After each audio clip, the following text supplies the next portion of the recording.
Ibu-ibu, bapak-bapak, selamat malam, dan selamat datang. Now that's it, that's what I'm going to do. I can't do it anyway. I am here though to tell you a little bit about Indonesia. My objectives tonight aren't to give you a prescriptive method on how to get into the market.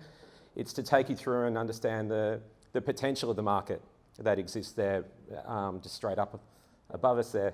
And to also just to identify some of the challenges that you need to take into account when you are working through and looking at your go-to-market strategy. So my name is Brad, and the reason why I'm standing here talking to you about this is I only just moved back to Perth a year ago now. I spent the last 15 years up in Indonesia in a variety of roles. Part of that was in leadership roles with Quicksilver and Oakley.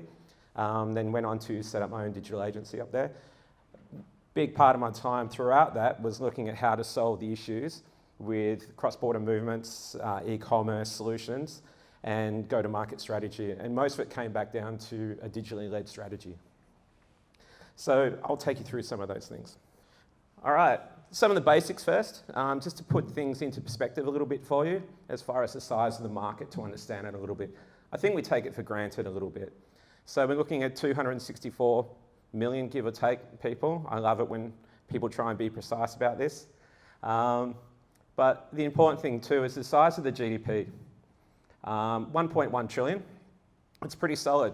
But when you start looking at it, everyone makes the assumption about being, as a developing country, that the GDP per capita is quite small. So I'll take you through a little bit more to let you understand it, about that.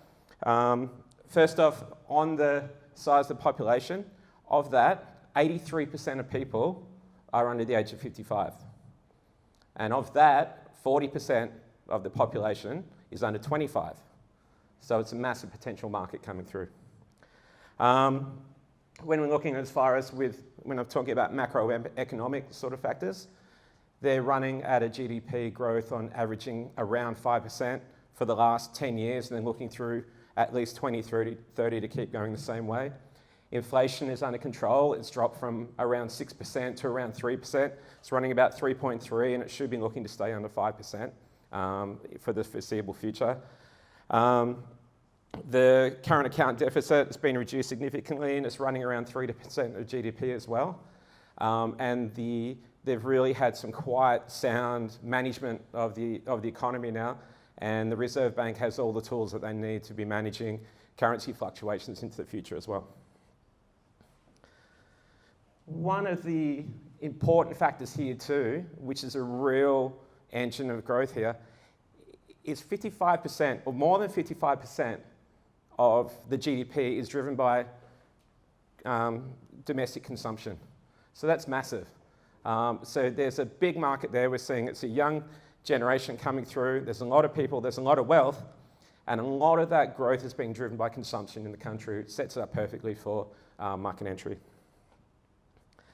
So as well on that too, just to put in perspective that the potential's there with the fact that we're not taking advantage of this market because it's only we're only the 8th largest trading partner, representing just over 3% of the total imports in Indonesia at the moment.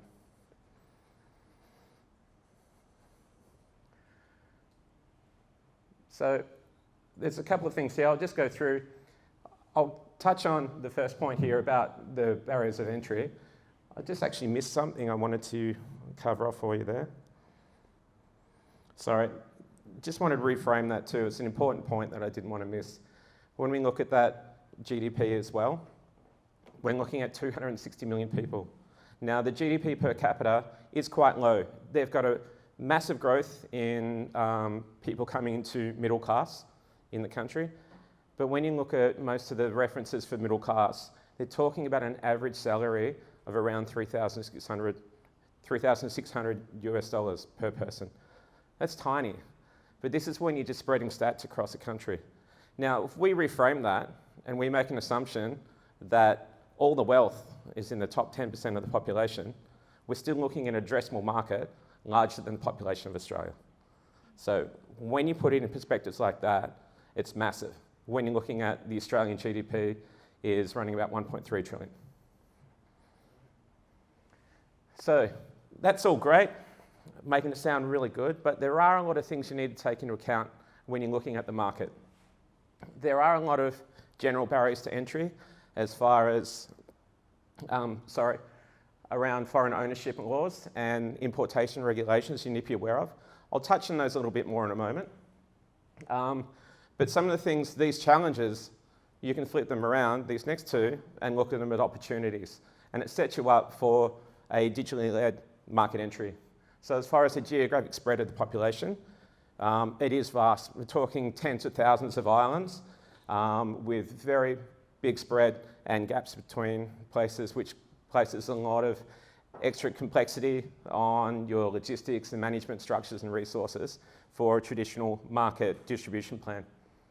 And as part of that too, there's a lack of developed retail infrastructure when you get out of the major cities as well. So for example, there's very large and wealthy regions such as Kalimantan, which is driven by oil and gas, where it's incredibly wealthy and there's minimal infrastructure in there and retail distribution channels available. So this really does set the market up if you're looking at from a new entry to be looking at a digitally led strategy.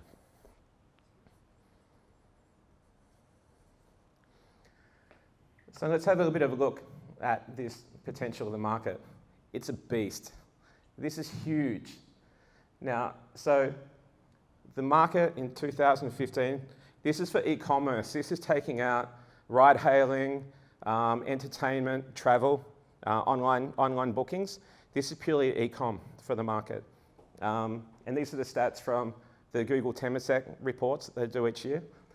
1.7 billion in 2015. It was at 31% of the market. Now, we're now forecasting, looking at 21 billion last year, and they're forecasting up to 82 billion in 2025, and it's going to be nearly 54% of the entire Southeast Asian market.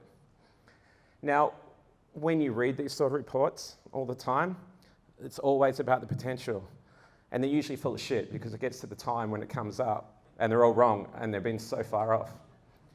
Google have been consistently off on these reports too, but the wrong way. In 2016, this report was first released, and for the 2025 forecast, they were looking at $46 billion. So they're off by half. Last year, they forecast it's going to be 53 billion, and now they've reforecast up again. So it's running at a 49% CAGR, so year-on-year growth. It's massive. And when we look at it like this, let's compare it to the Australian market. So this is where we're tracking now in 2019. Australia's got the edge a little bit. 2025, that's the difference in the size, forecasted size of the markets. And again, this is still trying to compare as close as we can to apples with straight e-com taking out online booking and ride-hailing, the share economy and things as well. So I hope this puts it and frames it to see how massive this market is for you. So, and it's not just about low-price goods and electronics up in Indonesia either. Here's an example of coming through into 2019 of the growth through apparel and footwear sales at the time. It was an incredibly small penetration to begin with. The growth was massive. And then going through to finishing up at nearly 1.4 billion just for this market alone for apparel and footwear. So there's so much opportunity there. So when you look at some of the other factors around as well, Facebook is saturated the Indonesian market. It is pretty much everyone who's online, who's of age, is an addressable audience for you. So when you're looking at the opportunity there and how to get to them, social is presenting a fantastic opportunity there. Indonesians are averaging nearly 3.5 hours a day on social media.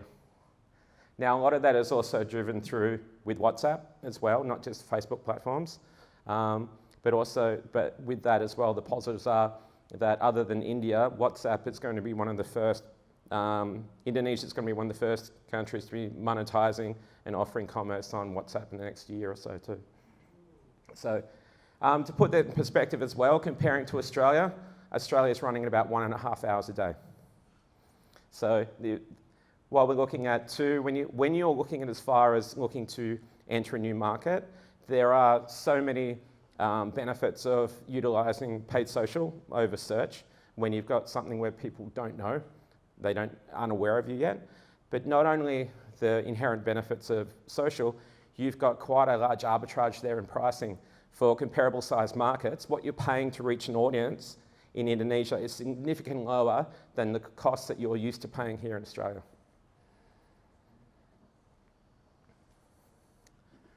So, yes, it's great.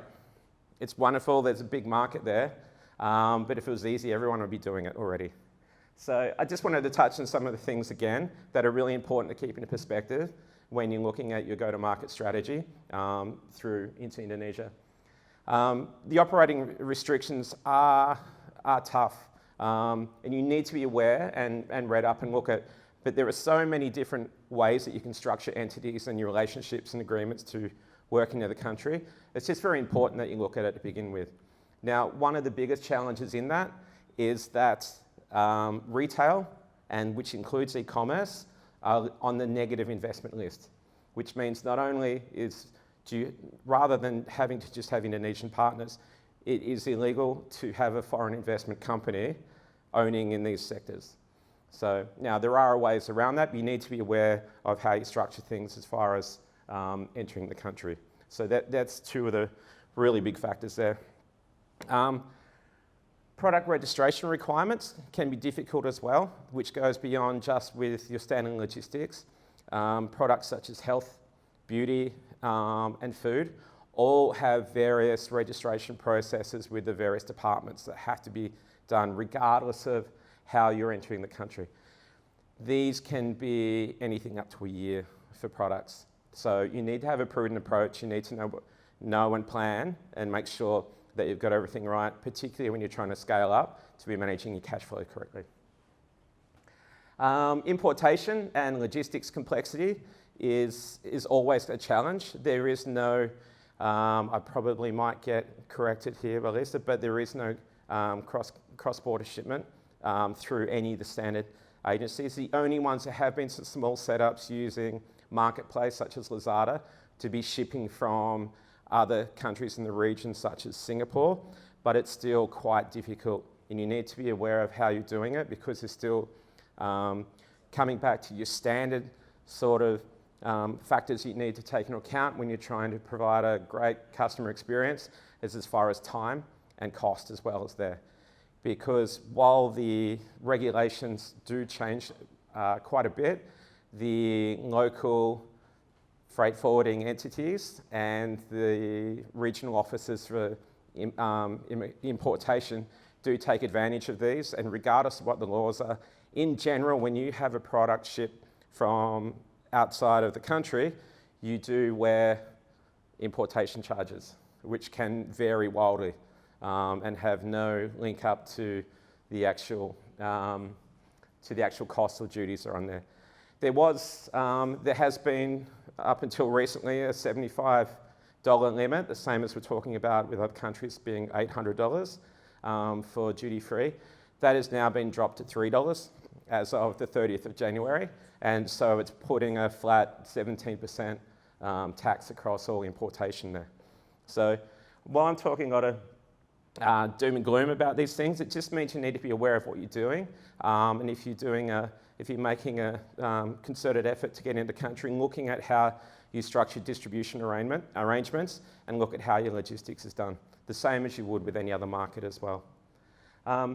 Another one too that's important to be looking at as far as your arrangements for how you're set for either in-country or working from externally with different entities is with payments. Up until recently, they were forecasting less than 6% of the country actually had a credit card. Now, when you're getting into the type of your target markets of most people with the e-commerce, if you're looking from Australia, you're getting to a higher socioeconomic group, and you're looking then at about 20%.